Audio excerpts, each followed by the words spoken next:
afternoon, and we are currently on the train to Auschwitz.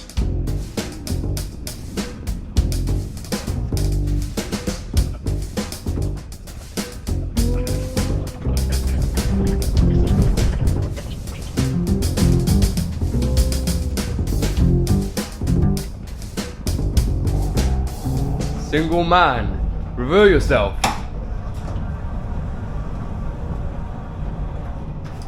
I'm Logan from Leicester, 19 years old. I love to travel. Do you want to be Minecraft without the craft? Wow. Is that enough? Rejected by the door. Why would a girl like you? Because I've got a big winky. If you want me, you know where I am. Add me on all socials. I'm here for you. One more line. Let me think of one more pickup line. Is that a phone in your back pocket? Because that ass is ringing me.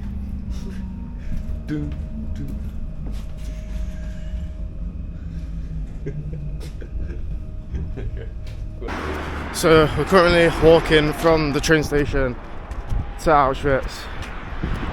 We see it on I don't see the horizon, but the end of this road. It was about a 20-minute walk from the train station. We were meant to be there at 1:15. It's 1:15 now, so a little bit late. But you would think, yeah, tourist-wise, there'd be loads more ways to get here. There's not. You would think most people are getting here by train. Bruh, there's one city bus every hour from the train station to here. There was no taxis. They have e-scooters everywhere over here in Poland. We found one and it wouldn't let us book it, unlock it. So the only way is to walk, and the path ain't really designed to be walked. Anyway, we were just saying this whole area is so eerie. It has a certain presence. Back there was no life. Genuinely, trees were dead. We saw one bird. There was no wildlife. Obviously, they say, depends how spiritual you are, that nature knows before humans, and nature knows what's up, and it's you just know. There's a smell around here, mate. We just know it's going to be a sad day. So we've just got to the front. Here's the tracks. I'll take you up to this cool place.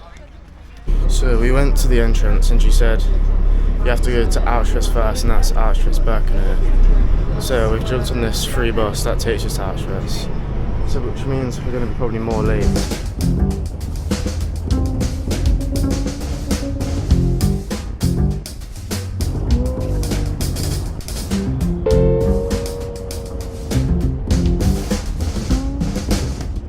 Okay, we got to reception, and so we had to book an Italian tickets for the tour, because there was no English, and we were trying to tell them we don't speak Italian.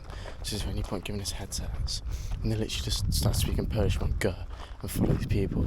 So obviously we're walking through this prison thing, and we literally said, first we're in prison because we have no idea where we're going, what we're doing, and no one will say anything to us. So it's really confusing.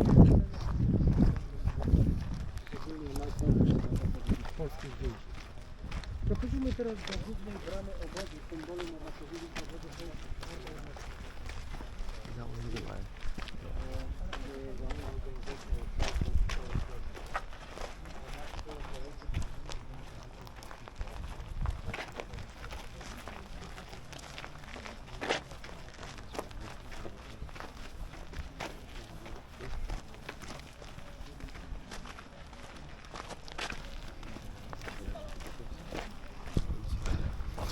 So that sign there says "Work will set you free" in German. So they were lying to the prisoners, telling them that if they worked hard, they would be set free. But obviously, that's one of the cruel things that happened here. They just lied. So there's tours going on everywhere. So I don't know what we're meant to do. She's literally just walking, not saying a word to us. And then we're trying to stop for photos, and she just keeps saying to follow her.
can't like put it into words how long that is and like how sad it all is. So this used to be one of the biggest crematoriums that the Germans blew up.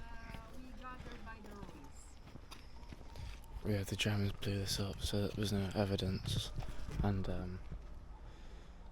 yeah, so like the whole balcony was divided into two, and then obviously these are the remains, and this is a memorial, and it symbolises graves and everything. There's 23 slabs, all from all the 23 different languages that they spoke when prisoners were brought here. From what she was telling us, they would all line up. When they disembarked off the train, they would line up. It was selection based on gender, if you were Jewish, and your ability to work. If you couldn't work, or if you were Jewish, not children, then they would go to one side and be prepared for execution. And then obviously the ones that were seen workable got sent to the other side, and the other side knew what was going on because they could smell the burning. They could see hundreds and hundreds and thousands of people going in to these crematoriums and never coming out. So this is the one in English, I believe. Yeah. Forever let this place be a cry of despair and a warning to humanity, where the Nazis murdered about 1.5 million men, women and children, mainly Jews from various countries of Europe. Auschwitz, Birkenau, 1940 to 1945. See, so all different languages of, all the different languages spoke, which shows they just didn't stop anywhere. They brought all different kinds of people here. I'm not going to show them all because they're obviously all the same, just different languages, but man, this place is sad. Like 7 days before the liberation, the Germans just tried to destroy whatever they could, so that when they got sent down for their crimes, it wouldn't be like such long of a list.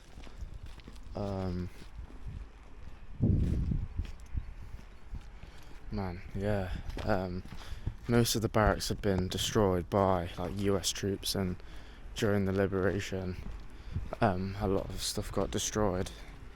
But it's obviously there still remains as foundations of where some of the chambers were, and the barracks, and where they were housing prisoners, and yeah, you think it's all one thing, but it's all sectioned off into like four, kind of split into two parts, like four sections, like 4 quarters, to make it easier to look after, like watch all the prisoners. So I think this is one of the crematoriums that was blown up, and they've left it completely how it was.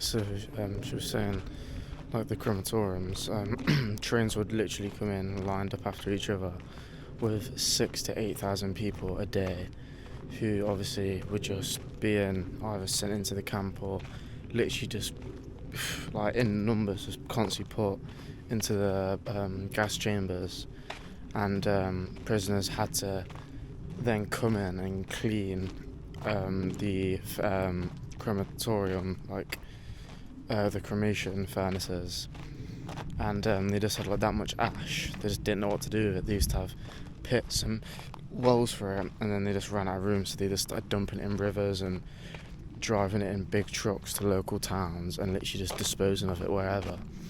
Then they started taking farmhouses from local Polish citizens, like barns and farmhouses and stuff, and turning them into gas chambers.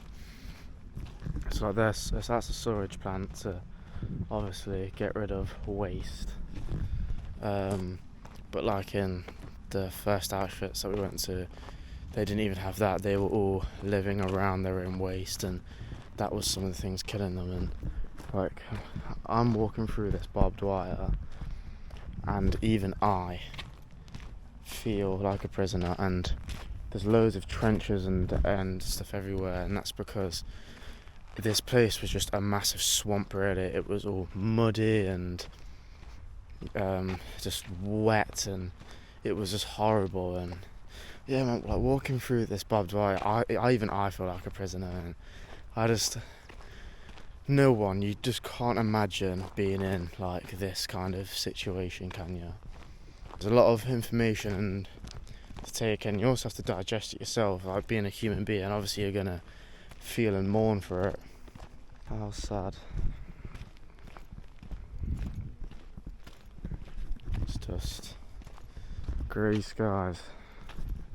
It's quiet, it's just horrible. Man, there's just so much barbed fences, man. Just goes on for miles. It's insane.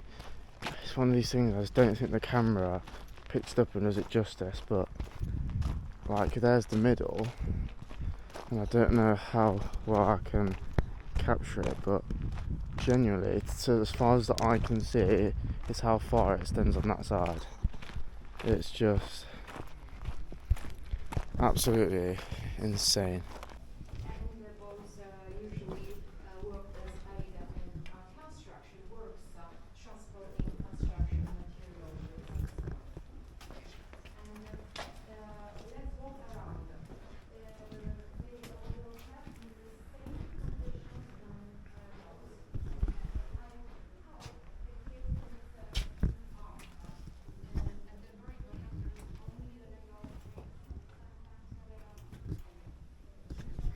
Imagine sleeping in this. Look, there's names. Danny, Sarah, Leon, Hyde. So this was obviously built by prisoners, and this one housed children.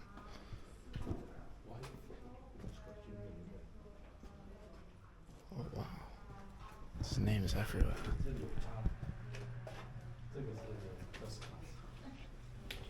This whole wall is names. All of that is names. Everyone's wrote their name.